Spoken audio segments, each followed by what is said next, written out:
Hi everyone, welcome back to my YouTube tarot channel. My name is Tamika. This is going to be a reading for the sign of Libra, Sun, Moon, Rising, and Venus sign. If you don't know your chart, feel free to reach out to me and I can point you towards some resources. First, I just want to take a moment to thank everyone who's already liked, shared, commented, subscribed on any of my other videos, as well as for the donations and bookings that I've been receiving, okay? So thank you so much for everyone who is supporting this channel and my work, okay? So Libras, I'm gonna start with your numerology guidance. This is the way I've been doing all the astrology readings this go around, okay? So I'm starting on my second half of readings today. All right, this is the November 2019 reading for Libra. What are the messages for my Libra spirit? Sun, Moon, Rising, and Venus sign. Oops, that didn't work. Let's see. What are the messages for Libra, Sun, Moon, Rising, and Venus? What are the messages for Libras? Completion. Another sign got this. I cannot remember who. I'm trying to remember, but I just can't. It was someone that I filmed. Not one of the first two I filmed, but then that would be... So in the past couple of days, someone else has gotten this card. Another sign got this card.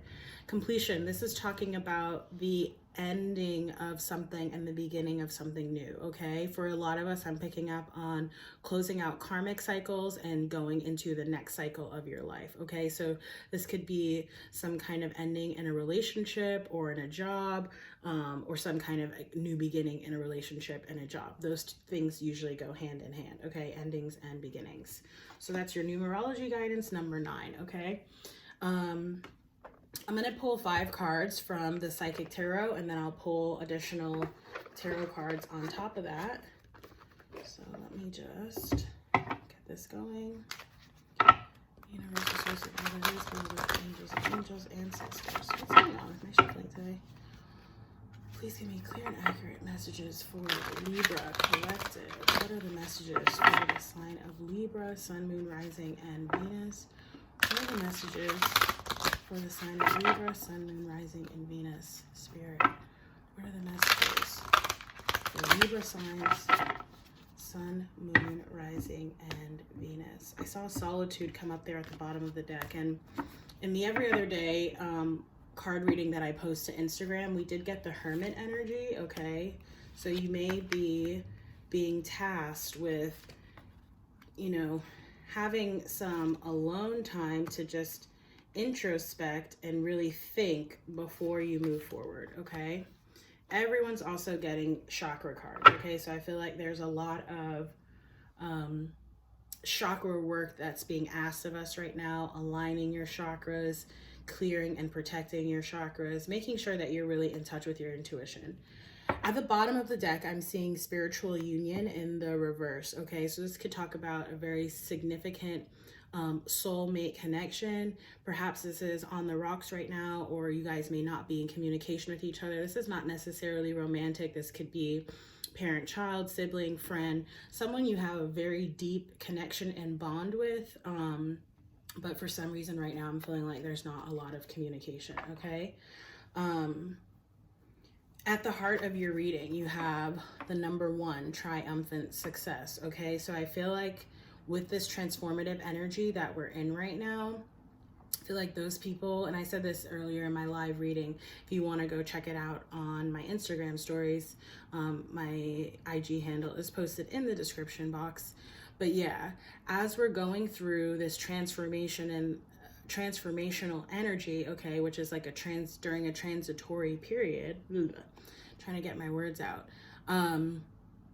you're moving in the direction of triumphant success, okay? It's like following your truth, especially for you Libras as air signs. With this card often reminds me of the Ace of Swords, okay? So it's like following your truth, your path, okay? And not letting anyone or anything sort of get in the way of or interrupt that, all right? In the past placement, you have the number 17, hope. I'm trying to remember... I think this is the card I'm going to read for y'all. Hold on, let me just get the book real quick. I usually take that out in advance, but I forgot. Okay, so because the black border cards in this deck represent major arcana energy. Okay, so this is the Star. Okay, healing energy. Also your air sign cousin Aquarius it can represent. So it says this is a card that focuses on the qualities of hope, faith, healing, aspirations, success, and finally enlightenment. When this card appears, know that a special wish you've made may be fulfilled in time. The hope card will help show you that the impossible can indeed become the possible. The force that works through your soul, determining what's possible, and the difference between success over failure, and above all, who we are, is the power of your belief. This card serves as a reminder to use your natural ability of intuition, the language of the soul, as you reach for your goals and desires. The future can be yours when you have hope and trust in everything you do. Soon others will be attracted and drawn to your light. Learn to share your experiences and lessons, for those around you will also realize that by having faith and pushing forward when one may have felt no hope at all is the key to success. Above all, maintaining a positive attitude starting right now, this very minute, will allow your soul to soar, and you'll discover an opportunity to shine as you reach for the stars. Beautiful. Okay.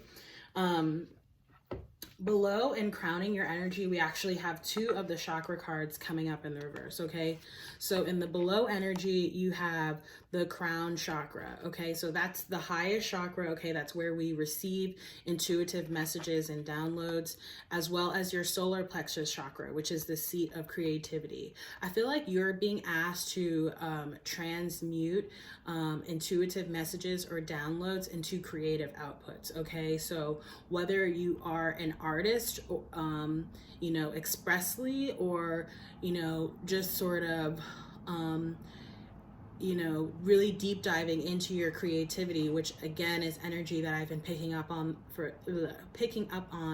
the collective for a while now, is like, as we work through dealing with childhood issues, trauma, pain, okay, or even issues post-childhood, okay, transmuting that negative energy into a positive output. And something I also feel like this is going to help a lot of other people as well, as you're able to do this, okay?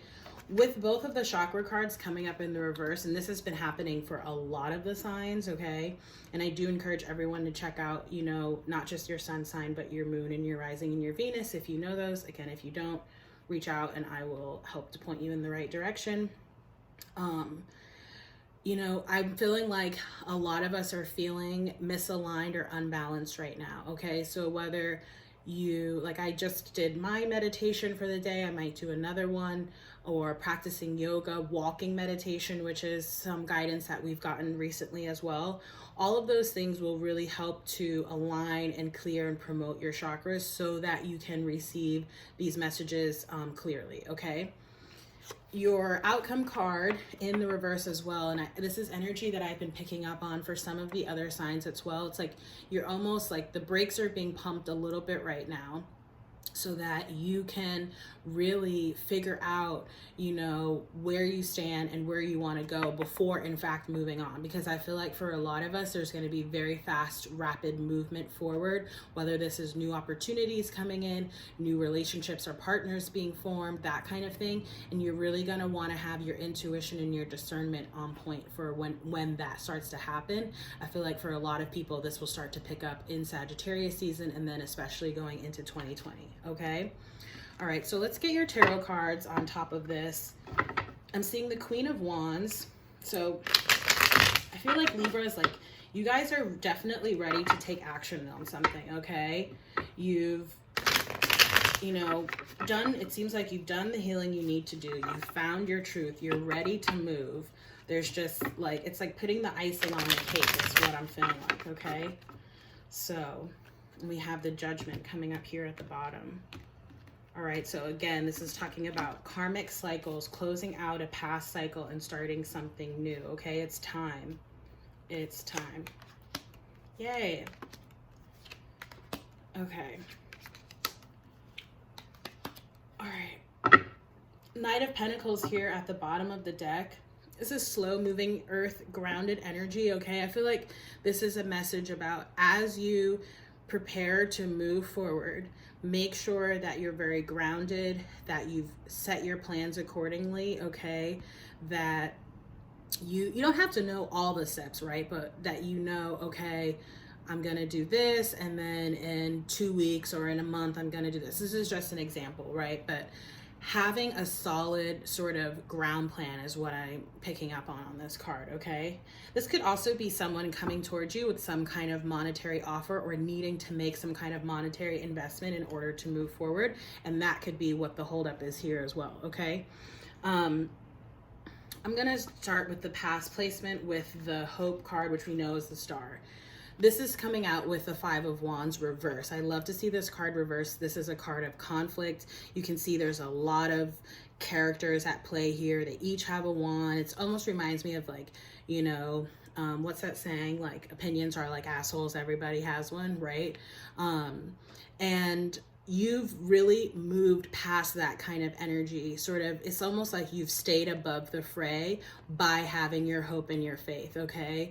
So again, it's like I almost feel like for some of you, it's like you may have really dodged some shady behavior or like a situation that just would have totally sidetracked you. And it's like 11:11 while I'm seeing this on the clock. So kudos to you if that resonates with you, and you know, like you might even be witnessing it, right? Like perhaps there was a job, or you know, maybe someone was like, go in on business with me, and you're like, I'm not really sure. I'm gonna sort of just hold out and hope and have faith that something else works out. And now you're seeing this other thing completely, you know, go to smithereens, okay? So again, avoiding conflicting energies. I love to see that. With the crown chakra in the reverse, you have the Seven of Pentacles also in the reverse. Okay, I feel like for some of y'all, this could be talking about a work situation, okay? Perhaps you were starting to realize that the work that you were doing was not really in alignment with who and what you are, okay? And so therefore, you sort of look back on what you had worked on and were not really, you were like, why don't I feel fulfilled by this? It's because you weren't really on your path, okay? There were things that you could sort of take from and grow from and learn from there, but it's time to move into something different that really does speak to you and resonates with your soul, okay? For others of you, I feel like this might be a relationship, possibly even a marriage, you know, that I'm not gonna say necessarily that it could be the dissolution of a relationship or a marriage, or what I'm feeling like is, again, entering sort of a new stage of that thing. So it's, you know, perhaps y'all had, I'm really picking up too with the Seven of Pentacles that it's like 7 months or 7 years, something like that. Something about the number 7, okay? Maybe you guys had a really trying 7 months, or really, God bless, trying 7 years, okay? And now that's really all about to change for you, okay? With the solar plexus chakra card in the reverse, which again is your seat of creativity, you have the Fool card. So this is taking a risk, okay? Let's say you have a creative idea and you're like, that's crazy. No one's ever gonna like this. Why is this idea coming to mind? But it's something that you really want to do and move forward with and create. Do it, okay? This is your sign to go ahead and to do it, okay? The one thing to note with the Fool energy, it's the 0, right? It's the start of the journey. So understand that there's always going to be ebbs and flows, okay? There's always going to be high points and low points. But that's why this Knight of Pentacles energy is super important, because as long as you have a solid plan, you could even plan out what's it called? Contingency plans, right? Depending on how thorough it is that you want to be. But you could have backup plans, contingency plans, okay? And I am seeing here, I'm just like, I don't usually do this, but I'm seeing the Two of Swords just under the Knight of Pentacles, which is talking about making some kind of decision. You may have to make it soon with this moon. I often think of the new moon that's coming up. So we do have a new moon in Sagittarius coming up very soon, I think within the next week. Okay, and with the Two of Swords, this is always talking about making a decision based off of your intuition, not necessarily based off of what you're seeing actually happening around you, again, because there may be some misleading or conflicting energies around you, okay? So let me just put that Knight of Pentacles back. So yeah, take a risk with whatever this creative inspiration is, okay? I don't think that you will regret it. You'll probably regret not taking the risk, okay? With the Moving On card, you have the Devil energy in reverse. I love seeing the Devil energy in reverse. This is moving on from negative or toxic attachments. It could be with people, it could be with situations, it could be with things. For example, materialism, okay? People who are materialistic, who, you know, only base their value or other people's values based off of what they physically have, they're lacking in spiritual wealth, okay? And, you know, it's just, this could be like letting go of that kind of viewpoint, or just really letting go of ideas of people, places, or things, or ideas or beliefs or ideologies that are binding you to the past, preventing you from being able to move on, okay? If I show you these, right, it's like this devilish energy will actually in fact block you from being able to move on unless you overcome it, okay? So whatever that may stand for you, kudos to you in terms of working to move past it, okay? I feel like this devilish energy may also be causing conflict in your life, again, whether it's a person or more of a situational thing, or whether this is some kind of addiction, or whether this is some kind of belief or ideology that is just skewed, okay? At the heart of the reading with the triumphant success, you have the Emperor card. So for some of you, again, this could be talking about a significant committed relationship either coming in or going to the next level, okay? As well, for a lot of you, the Emperor, this is the boss, okay? So this could be talking about as you go, follow your truth and follow, you know, your intuition and go in the direction of this new path. This is the energy that you're walking into. You're gonna be an Emperor boss energy on your own, okay? So whether you're starting something new, or this is in work, or again, this is in a relationship, really beautiful energy that you Libras are coming into. Again, I would just say focus on, you know, really keeping your chakras aligned, okay, and open so that you can receive the intuitive messages and downloads that are going to help you to move forward. Libras, that has been your reading for November. If you like this video, please do like, share, comment, and subscribe, and I will see you in the next reading. Thanks for watching. Bye.